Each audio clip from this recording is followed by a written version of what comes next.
Revivalistics combines scientific studies of native language acquisition and foreign language learning. After all, language reclamation, the revival of a no longer spoken Sleeping Beauty, is the most extreme case of foreign language learning. It is the learning of a language that has no native speakers to listen to. But revivalistics is not only linguistics. It is transdisciplinary. What do I mean by transdisciplinary? Well, disciplinary is limited to a specific discipline, say economics.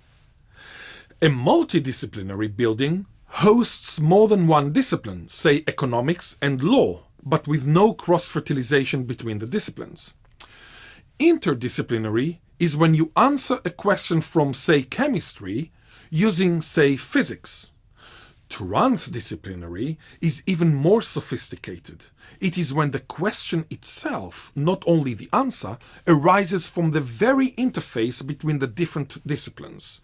Revivalistics is transdisciplinary because it studies language revival from various angles, such as law, mental health, education, linguistics indeed, anthropology, sociology, geography, politics, history, biology, evolution, genetics, genomics, colonization studies, for example, missionary studies, media, technology, talknology, that is talk plus technology, digital communication, the new media, archaeology, meteorology, theatre, dance, music, and even architecture.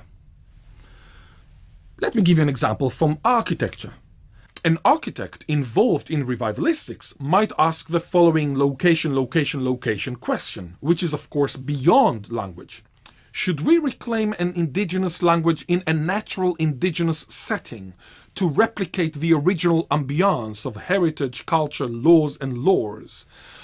Or should we reclaim an indigenous language in a modern building that has indigenous characteristics such as Aboriginal colours or shapes? Or should we reclaim an Aboriginal language in a Western governmental building to give an empowering signal that the tribe has full support of contemporary mainstream society? Why should one be transdisciplinary?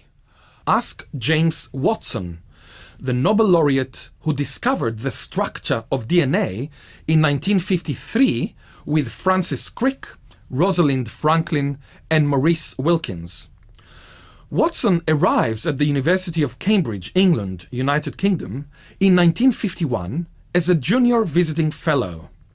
With a PhD in biology from the University of Indiana, USA, and with limited knowledge of biochemistry, physics and mathematics, Watson manages to discover the double helix structure of DNA because of his very transdisciplinary, eclectic intuition. Transdisciplinarity allows scholars to be explorative, not only exploitative. Metaphors applied from one discipline to another can assist in research advancements. Transdisciplinary analogies can help us in re-evaluating assumptions and conclusions in both revivalistics, linguistics, and science, including physics, and in proposing new avenues of investigation. Consider Benjamin Lee Whorf, who championed linguistic relativity in linguistics, following Albert Einstein's theory of relativity in physics. According to strong Whorfianism, language determines thought. According to weak Whorfianism, which is more viable, language influences thought.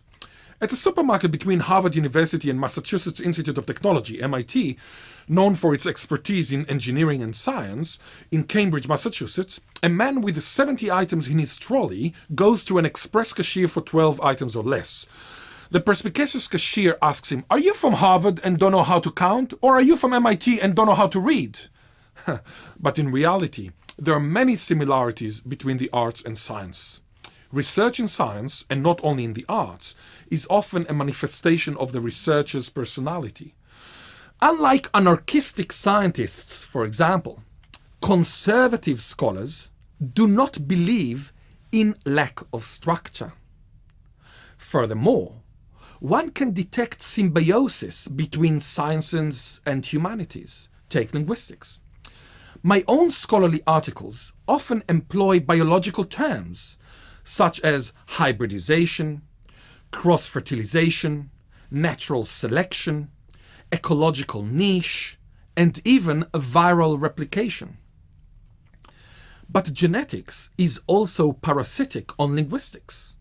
DNA is often described as a recipe book or operating manual written in an alphabet of 4 letters, A, T, C, and G. Within cells are proofreading molecules that whiz across DNA and remove potentially dangerous errors in the code. DNA encodes for proteins that do a huge variety of jobs around the cell. Within your cells, DNA is being written into RNA through transcription, and RNA is translated into proteins and even edited.